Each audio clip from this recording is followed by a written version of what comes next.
Fact is inspection नहीं हुई क्योंकि 22 तारीख का खंबा 3 हफ्ते खड़ा नहीं रह पाया। तो आप सोचिए नीचे ग्राउंड कितना अनस्टेबल होगा। हम सब तो घर में थे 4 बजे, ये जो घर बिल्कुल पास रहते थे इनको एकदम धमाका हुआ गिरने का। तो आप कभी सोच ही नहीं सकते कि इतना बड़ा टावर हवा से कैसे गिर सकता है। हम कह रहे थे कि आप 1 हफ्ते का समय दे दो, हम इसको दोबारा से जांच कराएंगे। बोले नहीं अभी आप कुछ नहीं, ये टावर तो लगेगी। तो मेरे गवर्नेंस का मूल रूप रहा है कि जनता से पूछो जनता क्या चाहती है। यहाँ जनता लिख लिख के चिट्ठियां दे दे के मर गई। आज सवेरे के तूफान में B2 ब्लॉक रेजिडेंट्स कितना मतलब परमात्मा का आशीर्वाद रहा कि ये खंबा उस तरफ नहीं गिरा जहां घर थे।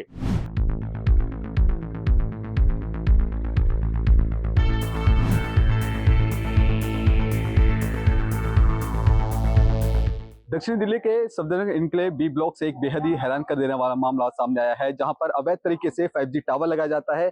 और आज सुबह तेज तूफान के दौरान ये खंबा है वो गिर गया है और अवैध तरीके से लगाया गया था। इसी मामले को लेकर के जो RWA के लोग हैं वो बेहद परेशान हैं। कई बार शिकायतें लगा चुके हैं प्रशासन को, लेकिन बावजूद उस खंबे को बनाया गया है। इसी मुद्दे पर हमारे साथ बातचीत करने के लिए मौजूद है मालवीय नगर विधानसभा से विधायक सोमनाथ भारती जी। सर क्या कहना चाहेंगे, किस तरह को देखते हैं इस तरह के मामलों को, अवैध तरीके से खंबा लगाया जाता है जो हेल्थ के लिए भी कहीं ना कहीं ज्यादा खतरनाक है। गवर्नेंस का सिंपल रूल है। किसके लिए गवर्नेंस है? जनता के लिए। जब जनता की तुम नहीं सुनोगे तो किस क्या काम करोगे? सरकार किसके लिए बनती है? जनता के लिए बनती है, जनता बनाती है सरकार।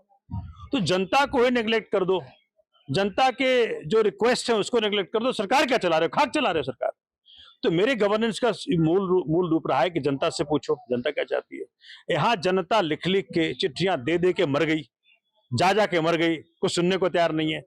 आज सवेरे के तूफान में B2 ब्लॉक रेजिडेंट्स कितना मतलब परमात्मा का आशीर्वाद रहा कि ये खंबा उस तरफ नहीं गिरा जहां घर थे। ये दिन में ये दुर्घटना नहीं घटी, नहीं तो वहां तो इतना बिजी रोड है कि कई लोग चपेटे में आ जाते इसके। तो आज सुख भी है और दुख भी है। दुख ये है कि वो खंबा जो है वो वहां पे था, लेकिन सुख ये है कि उधर नहीं गिरा जहां जो जिधर रिहायशी इलाका था, या दिन में नहीं गिरा। तो मैं आज रिक्वेस्ट कर रहा हूं सरकार से कि भैया जो तुमको बनाता है उसकी तो सुनो, जिसके लिए तुम बने हो उसकी तो सुनो, लेकिन भाजपा के राज में कोई सुनवाई नहीं है बाबू। सर किस तरह देखते हैं जब भी इस तरह से खंबे 5G के लगाए जाते हैं तो स्थानीय लोगों से परमिशन लेना पड़ता है, NOC दी जाती है, लेकिन इन अधिकारियों के पास NOC नहीं होता, लेकिन बावजूद गुंडागर्दी करके इस तरह से जो खंबे हैं लगा दिए जाते हैं, कहीं ना कहीं हेल्थ के साथ भी खिलवाड़ होता है और लोगों के साथ। देखो कोई ना कोई तो प्रेशर है। B2 ब्लॉक के रेजिडेंट्स ने कमिश्नर साहब के पास चले गए, डिप्टी कमिश्नर के पास साहब चले गए, ये इनसे पूछ लीजिएगा बताएंगे, विधायक के पास भी गए, सुना है कि सांसद के पास ही बात पहुंची, कोई इनके रिश्यू करने नहीं आया। वो खंबा लगा और कहा गया भी खंबा तो लगेगा, जैसे कि भैया वोट वही देते हो, वोट इनको जो टावर वाले ही देते होंगे, ये तो वोट नहीं देते होंगे। तो मुझे बहुत तकलीफ हुई। देखो मैं कमिटेड हूँ जनता को, अपने क्षेत्र के लोगों को, और इस कारण से जब भी मुझे बुलाते पहुंच जाता हूँ। इनको लेके मैं कमिश्नर के पास भी गया था, उन्होंने भी मुझे दिया था आश्वासन कि सोमनाथ जी कर देंगे। बट क्या प्रेशर था, किसका प्रेशर था कि जनता की ना तो आपने सेहत का सुध लिया, ना आपने उनकी जान माल की सोची, और अपने ही कानून जो 20 नंबर मैंने पढ़ के सुनाया था कि लिखा हुआ है, installation of GBM in its operation shall be such that it should not disturb the free movements of the traffic. वो जो रास्ता है ना, वो सदर इंक्लेव का रास्ता है, अर्जुन नगर का रास्ता है, ऑटो स्टैंड है, कृष्णा नगर, हुमायूंपुर, सब जनता वही से करती है। वहां पे मैत्री मंदिर है और खूब जनता जाती है, उसके बावजूद भी ये चीज नहीं हुई। इसलिए अपने ही रूल के विरोध में इन्होंने किसके दबाव में ऐसी फैसला लिया, इस पे जांच बैठनी चाहिए। बिल्कुल। तो सुना किस तरह से जो लगातार अवैध तरीके से 5G के टावर लगाए जाते हैं, सुबह आंधी के दौरान ये खंबा गिर जाता है। तो RWA के कुछ तमाम पदाधिकारी है, उनसे भी हम बातचीत कर लेते हैं। खंबा नहीं है, 100 फीट का चौड़ा कुतुब मीनार, मतलब वो तो हिलता भी नहीं है। अच्छा मैम, सुबह जब आंधी आई थी उस दौरान का क्या कुछ माहौल था, वो थोड़ा सा बताइए। हम सब तो घर में थे 4 बजे, ये जो घर बिल्कुल पास रहते थे इनको एकदम धमाका हुआ गिरने का। तो आप कभी सोच ही नहीं सकते कि इतना बड़ा टावर हवा से कैसे गिर सकता है। तो प्रॉब्लम ये है कि जिसने भी इंस्पेक्शन करी है, हमें ये लोग बोल रहे हैं हमने पूरी इंस्पेक्शन की है, फैक्ट इज इंस्पेक्शन नहीं हुई क्योंकि 22 तारीख का खंबा 3 हफ्ते खड़ा नहीं रह पाया। तो आप सोचिए नीचे ग्राउंड कितना अनस्टेबल होगा। जैसे हमने पहले बताया कि वहां नाला है, नाले के ऊपर एक पतली सी झिल्ली से कवर किया नाले को, उसके ऊपर अब टावर लगा ही नहीं सकते। RW बोल रहे हैं, वहाँ के लोकल हमारे एक्स बीजेपी लोग बोल रहे हैं कि भैया यहाँ पे नाला है, यहाँ पे मत लगाइए, ग्राउंड के अंदर वो इतनी स्टेबिलिटी नहीं है। और वही हुआ जो हमें डर था, 3 हफ्ते के अंदर ही हो सकता था कोई बड़ी घटना हो जाती। बहुत जबरदस्त भाई, बहुत जबरदस्ती। उसके नीचे आपका ऑटो स्टैंड है जिसके अंदर ऑटो के ड्राइवर बाहर ही नहीं निकल पाते जब खंभा गिरता, तो उनके होने की वजह से मजदूर लोग, चाय पीने वाले लोग, 30-40 बच्चों का वहाँ पे लोगों का हजूमा वहाँ पर हमेशा ही लगा रहता था। खाना पीना, पान खाते रहते थे। फिर नेक्सास के शोरूम के लोग आके वहाँ पे खाना खाते थे, कुलचे छोले। वो जगह पूरी क्राउडेड होती है। उस जगह पर आप कहाँ क्यों लगा रहे हैं? अच्छा मैम, क्या कहना चाहेंगे जब ज्यादातर मैंने देखा है कि इस तरह से जो अवैध तरीके से 5G के टावर लगाए जाते हैं, इन पे कोई NOC नहीं होती, कोई आधिकारिक इन पे परमिशन नहीं होती, बावजूद लगा दिया जाता है। क्या आप लोगों के सामने इस बात को रखा गया था कि आपने NOC देखा? नहीं, हमने बताया अभी भी कि हमें झूठ बोलकर, हमें हमारी इनोसेंस को देखकर ये बोला गया कि यहाँ पे एक मार्शल लाइट, मास लाइट्स लग रही हैं, जो कि बहुत टाइम से RWA एक्सपेक्ट कर रही थी यहाँ लगना, बिकॉज वो एक डार्क स्पॉट है, वहाँ कोई लाइट नहीं रहती है। तो we were more than happy कि अगर लाइट लग रही है तो हमारे वेलफेयर के लिए लग रही है। तो हमने तो बल्कि जो वहाँ पे वर्कर्स आए उनके लिए चाय पानी का भी प्रबंध किया कि बेचारे गर्मी में काम कर रहे हैं और हमारे लिए लाइट लग रही है, तो वी सर्व देम ऑल्सो। ये तो जब उन्होंने टावर जिस दिन इंस्टॉल किया, that day we came to know कि कुछ फिशी चल रहा है, this is not a mass light tower, ये कोई सेलुलर टावर इंस्टॉल हो रहा है। तो तब हमें थोड़ा सा, जब हमें इस बात का कॉन्शियसनेस हुई, तो फिर हमने जाके अथॉरिटीज को अप्रोच किया।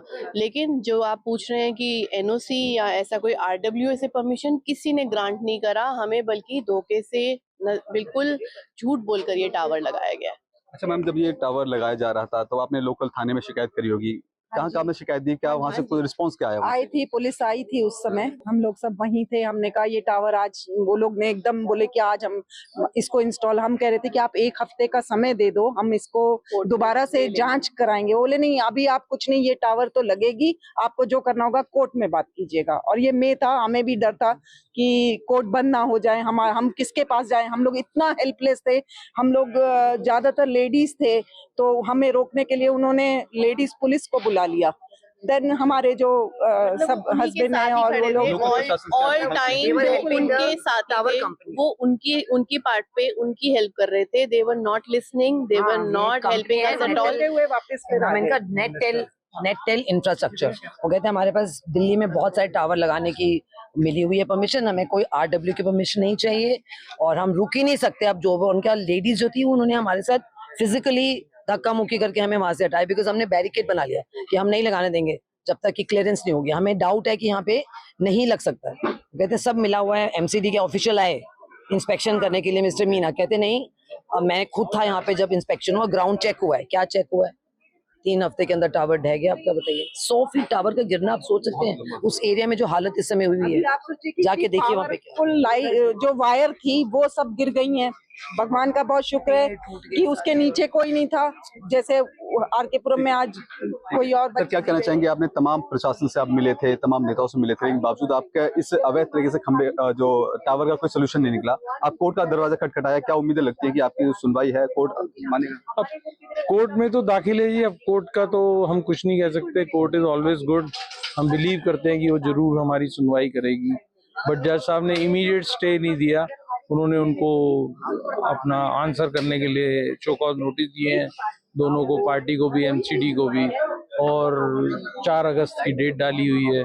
बट अब ये इस दौरान गिर गया है, तो कल हम एक शायद रिजॉइंडर फाइल करेंगे कि अब ये बिल्कुल परमानेंटली इस पे स्टे हो जाए, इस एरिया में ना लगाया जाए। कितना डर लगता है कि इस तरह से एक तो अवैध तरीके से खंबे लगा दिए जाते हैं, कहीं ना कहीं हमारे हेल्थ के साथ भी खिलवाड़ हो रहा है। आपने देखा होगा इससे पहले भी जो हमारे बहुत सारे ऐसे पक्षी हैं इन्हीं टावरों की वजह से खत्म हो गए हैं। कहीं लगता है कि प्रशासन को ऐसे कड़े नियम बनाने चाहिए, जो अवैध रूप से बना रहे हैं उसको खिलाफ सख्त कार्रवाई की जाए। हमने यही उनको कहा था कि इतने थिकली पॉपुलेटेड एरिया में, जहाँ से स्कूल के बच्चे निकलते हैं, जहाँ से बस स्टॉप है सामने, 3 व्हीलर वाले हर टाइम खड़े रहते हैं, साथ दोनों तरफ हॉस्पिटल है, और हमारा घर उससे समझिए 20 मीटर भी दूर नहीं है। 3 घर हैं जो उस तरफ है और एक 50 मीटर दूर है दूसरी तरफ। तो इतनी क्लैरिटी तो चाहिए एरिया की, एज पर साइंस भी देखा जाए कि अगर ये पेड़ भी इतना ऊंचा है तो इसको एक गिरने की जगह तो चाहिए, आप वो भी नहीं छोड़ रहे। तो और रेस का डर तो है ही है, वो तो एग्जैक्ट फिनोमेना है, चाहे कोई कुछ कह ले कि नहीं कोई फर्क पड़ता, तो सब भयभीत थे। वो लोग थे जो सफदर इनक्लेव के आरडब्ल्यू के पदाधिकारी हैं। इनका साफ तौर पे कहना है पहले तो अवैध तरीके से ये खंबे लगाए जाते हैं, हालांकि इसके तमाम तरह की जो बीमारियां हैं वो लोगों में फैलती है। और ऐसे में आप समझिए कि सुबह के दौरान जब ये तूफान आया था उस दौरान ये 100 फीट लंबा जो खंबा होता है वो अचानक से गिर जाता है। हालांकि सहूलियत यही रही कि किसी भी लोगों को कोई गंभीर चोटें नहीं आई है, लेकिन सवालिया निशाने के घेरे में आखिरकार वो लोग हैं जो अवैध तरीके से खंबा लगाते हैं। हालांकि सरकार को और प्रशासन को उन लोगों के खिलाफ सख्त कार्रवाई करनी चाहिए और एक खास तौर पर जुर्माना लगाना चाहिए जो बिना एनओसी के, बिना परमिशन के इस तरह से अवैध तरीके से खंबे लगाए जा रहे हैं। कैमरा पर्सन कमलेश कुमार के साथ में संदेश सक्सेना, पंजाब केसरी.com, दिल्ली।